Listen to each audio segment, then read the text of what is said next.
কাজ ক্ষমতা ও শক্তি থেকে যশোর বোর্ড 2021 সালের কোশ্চেনটা আমরা সমাধান করছি। কাজ ক্ষমতা ও শক্তি থেকে যশোর বোর্ড 2021 সালে যে কোশ্চেনটা আসছে সেটা একটু দেখি।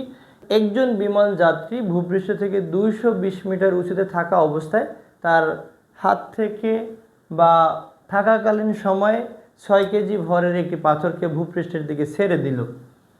এতে পাথরটি সরাসরি ভূপৃষ্ঠে পতিত হলো। প্রথম কোশ্চেন, ভূপৃষ্ঠ হতে কত উচ্চতায় পাথরটির গতিশক্তি বিভব শক্তির 1/5 অংশ হবে?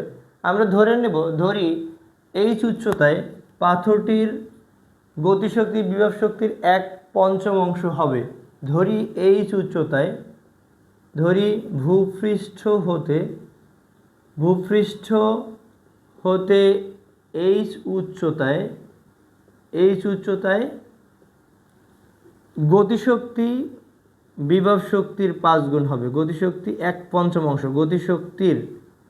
গতিশক্তি বিভব শক্তির 1/5 অংশ হবে, অর্থাৎ 5-এর 1 অংশ হবে, 1/5 অংশ হবে। তো আমরা এখানে একটা টেকনিক্যালি আমরা একটু কৌশলগতভাবে দেখব যে গতিশক্তি আর এখানে লেখা আছে বিভব শক্তি, এখানে র দেয়া আছে। আমরা বারবারই এই টাইপের অনেক কোশ্চেন সমাধান করেছি। যে বলেছি যার সাথে র থাকে তার সাথে কিন্তু গুণ হয়। তো এখন গতিশক্তিকে আমরা জানি টি দ্বারা প্রকাশ করে এবং বিভব শক্তিকে ভি দ্বারা প্রকাশ করা হয়। তাহলে বিভব শক্তির 1/5 অংশ, তার মানে 1/5 অফ ভি, এটা আমরা বলতে পারি। তাহলে এটা এই দিকে নিয়ে আসলে 5t হবে, 5t ইজ ইকুয়াল টু হলো ভি। টোটাল উচ্চতা হলো 220 মিটার। যদি আমরা এই এইচ উচ্চতায়, ভূপৃষ্ঠ থেকে এইচ উচ্চতায় ধরে নেই গতিশক্তি বিভব শক্তির 1/5 অংশ হবে, তাহলে বিভব শক্তির ক্ষেত্রে উচ্চতা হবে এইচ, কিন্তু গতিশক্তির ক্ষেত্রে উচ্চতা হবে 220 মাইনাস এইচ। তাহলে আমরা এই গতিশক্তির এই পার্টটা লিখতে পারি ভি এর, অর্থাৎ মুক্তভাবে পড়ন্ত বস্তুর ক্ষেত্রে গতির তৃতীয় সমীকরণটা লেখা যায় V square is equal to হবে U square plus 2g। H এর মান হলো 220 মাইনাস হলো এইচ, আর রাইট সাইডে mgh। আমরা জানি মুক্তভাবে পড়ন্ত বস্তুর আদিবেগ থাকে না, তাহলে এটাকে আমরা লিখতে পারি 5/2 ইন্টু এম, এখানে ইউ থাকবে না, তাহলে 2g, আর এখানে হবে 220 মাইনাস এইচ ইকুয়াল হলো mgh। আমরা উভয় পাশ থেকে mg বাদ দিতে পারি, হাফ আর 2 এটাও বাদ দিতে পারি। তাহলে কত আসে দেখি, এটা যদি গুণ করে দেই আমরা হবে কত, 5কে যদি 220 দ্বারা গুণ করে দিই, 5 শূন্য 0, 5 2 10, 10 0, 5 2 10 আর 1 হলো 11, 5 শূন্য 0, 5 2 10, 10 0, 5 2 10 আর 1 11, মাইনাস হলো 5h ইকুয়াল হলো h। তো আমরা এইচকে একদিকে নিলে 5 আর 1 6, তাহলে 6h ইকুয়াল হবে 1100।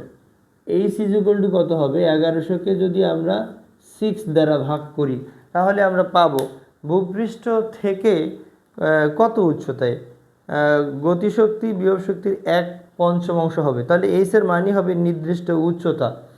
1100কে আমরা ভাগ করব 6 দ্বারা ভাগ করলে আমরা পাই 183.33 মিটার, 183.33 মিটার, অর্থাৎ ভূমি থেকে জাস্ট 183.33 মিটার উচ্চতায় বস্তুটির গতিশক্তি বিভব শক্তির 1/5 অংশ হবে। ভূপৃষ্ঠ হতে 40 মিটার উচ্চতায় এবং বিমান থেকে পাথর ফেলে দেওয়ার 5 সেকেন্ড পর মোট শক্তির কিরূপ পরিবর্তন হবে আমরা একটু দেখি।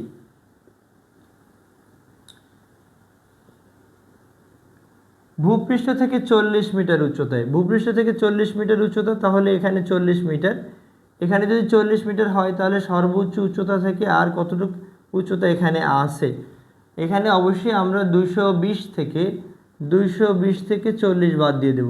তো 40 বাদ দিলে 0.8, অর্থাৎ 180 মিটার থাকে।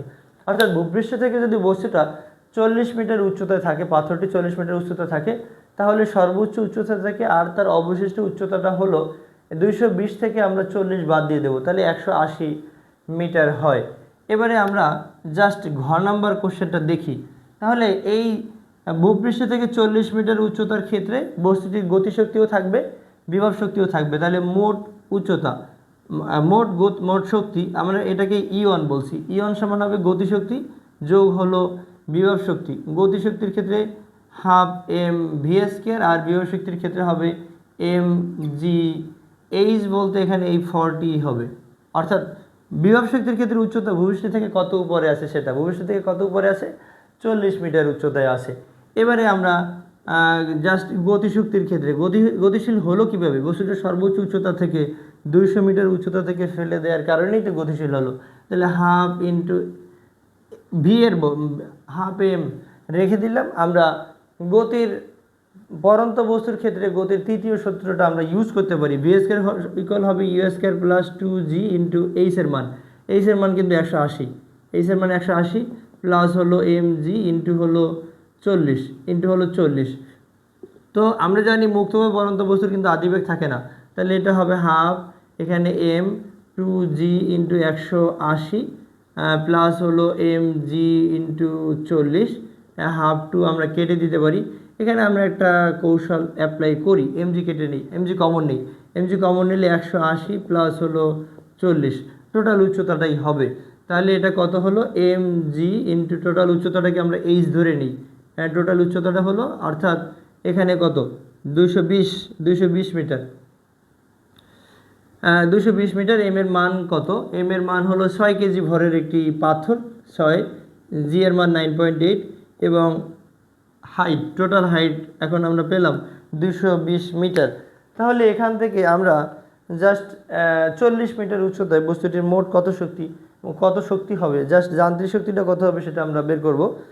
6 ইন্টু 9.8 ইন্টু 220, তো এখান থেকে আমরা পাচ্ছি 12,936, 12,936 জুল আমরা শক্তি পাচ্ছি।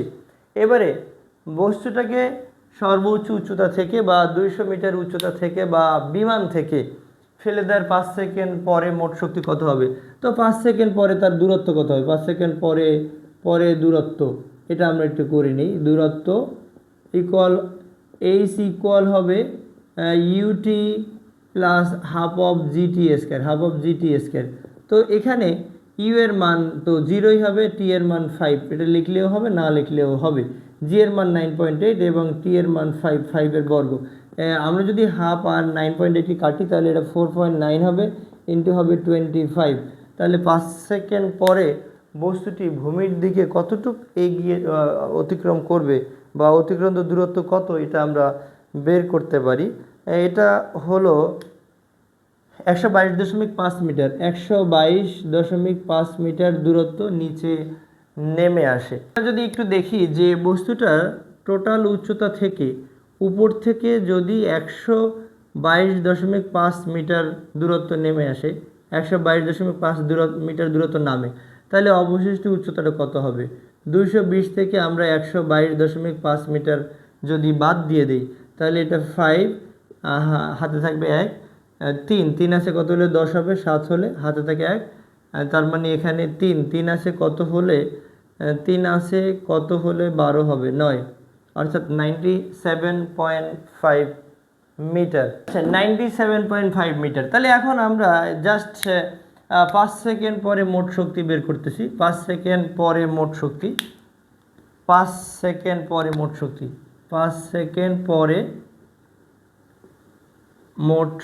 শক্তি, এটাকে আমরা জাস্ট E2 বলি।